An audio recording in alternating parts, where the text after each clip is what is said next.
Welcome back to Miller's Construction. Wanted to give an update on this 8¼ inch flex table saw, what we like about it, what we don't like about it, and everything in between. So we're gonna do that today. But first, I want you to look around. Does it look like we're in a YouTube studio here with lots of lights and cameras?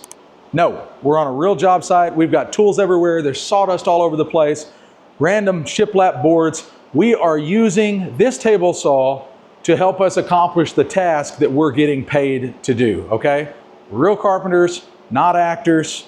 Just want to put that out there. Hopefully that will translate to some trustworthy advice and information in this video and this review on this table saw. So let's dive right into it. What do we like about it? First of all, I'm going to crank this blade up.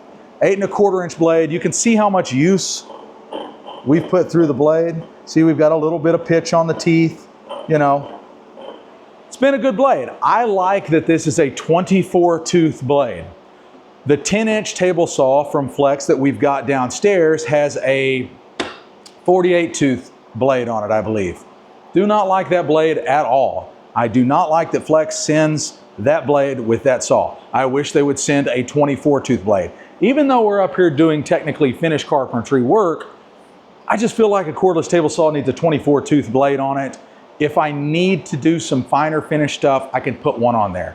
For the most part, we're gonna use this for more rough framing and then, you know, finished carpentry where you're gonna hide these joints that I'm ripping, okay? So that's one thing that I like about the 8¼ inch table saw. I really like that. Another thing that we have come to really love about this saw is the portability. It could be a little bit lighter. It's a little on the heavy side for an 8¼ inch. I believe it might be even a hair bit heavier than our Milwaukee table saw. We do have the Milwaukee cordless table saw. We're getting rid of it. It's got plenty of power, but the battery life is just not there. That brings me to my next point. The Flex table saws run forever on a battery charge. So this is just a 6.0 stacked battery, and you can see it's low on one bar. We have been using this thing all morning making rips. Typically, I run the 10.0 stacked on there. I do have the 12.0 as well, but I like the 10.0 stacked, really pushes the power to it. So that's another thing that we like about these saws. They run a long time without having to need recharged. Another thing I like about it is, if we're doing a lot of repetitive ripping and we don't want to run off a battery, we have power on site. We've got that DC adapter where we can plug it into a standard receptacle and we've got 120 volt power. We don't have to worry about charging batteries. So that's a really big thing. What do I think about the LED light on the fence? You can see it's kind of dim right now. That's because we've been using it. So I need to recharge it. It recharges pretty doggone fast when you hook it up to a rapid charger, which I really like. So that's a big thing. Do we like the light being built into the fence though? Yes, game changer. We had it up here when it was really dark and dim, and we used this light a lot. So that was big. Another thing that I love about this saw is this little outwing support table. It folds in, makes the saw a lot more compact. So that's a big deal to me. And then when you get on the job site, just fold it up. Another thing that is big to me is because it's so small and compact, we don't put it on a stand. We just put it on this tough built work table. So that works well for us. We were able to carry it up the stairs, fold this table out. Now we've got a table saw up here in this, you know, newly conditioned attic space, if you will. So that's nice.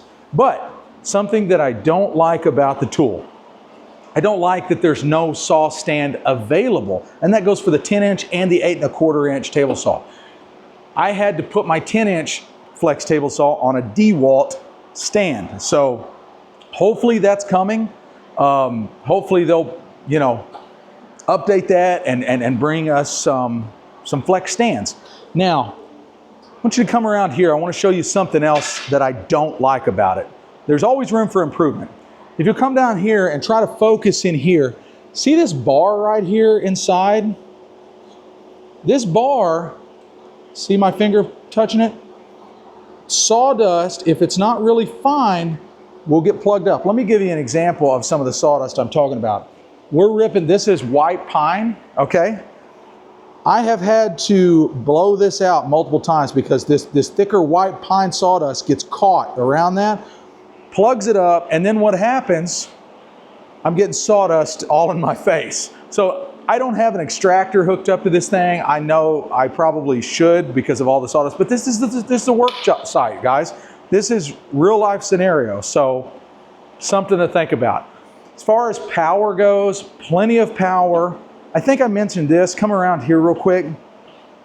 This is, I don't know if I mentioned this or not. Let me back up. So I love the rack and pinion fence. We're used to DeWalt table saws, so the rack and pinion fence is huge. I will compare this to the Milwaukee cordless table saw and the DeWalt table saws that we know and love and we've had forever. The rack and pinion system on the Milwaukee table saw feels very cheap, very lightweight, and very inaccurate. Don't like it. The DeWalt feels premium. It's really nice, but it can get stiff from time to time, and you kind of got to oil it up once in a while. At least that's been my experience. The Flex is the best of both worlds. It doesn't feel cheap. It feels very well manufactured, but it's smooth, and I have not had to put any oil or maintenance or care into it at all. We also really like the location of the fence lock, the rack and pinion lock. We like it being right here in the middle. We were used to the DeWalt, I think the Milwaukee's that way too, and the 10-inch Flex. This lock is over here on this right-hand side. You gotta reach around. We like the 8 1/4 better because the lock's right in the middle. So I love that feature about it. Love the location of the push stick as well. The push stick on the DeWalt, as you probably know, is up here on top of the fence. I think that's a good location as well, but I actually prefer it down here. I have come to find that it's a little easier for me, muscle memory, I guess, to just grab it right down here. So I like that about it. Overall, I can't say enough good things about the saw. It has plenty of power. When I have had it hooked up to, I've got one of those big Bosch dust bags. The dust collection is fantastic. It will fill that bag up really fast as long as it doesn't get clogged. So, pros and cons. There's a few cons to this saw, but it's mostly pros. I highly recommend this thing. We're absolutely loving it. Hope this helps you make an informed decision. Should you get the 8 1/4? Should you get the 10-inch? That'll be up to you. The 10-inch is heavier, it's bigger. The 8 1/4 is a little bit more portable, but it'll still rip really, really well. So both are great saws. This has been a quick update from Miller's Construction. How's it going with the 8 1/4 Flex? It's going great. We're loving this saw. Subscribe and like for more content. We really appreciate the support on the channel. Appreciate you tuning in to us today. We'll see you on the next one.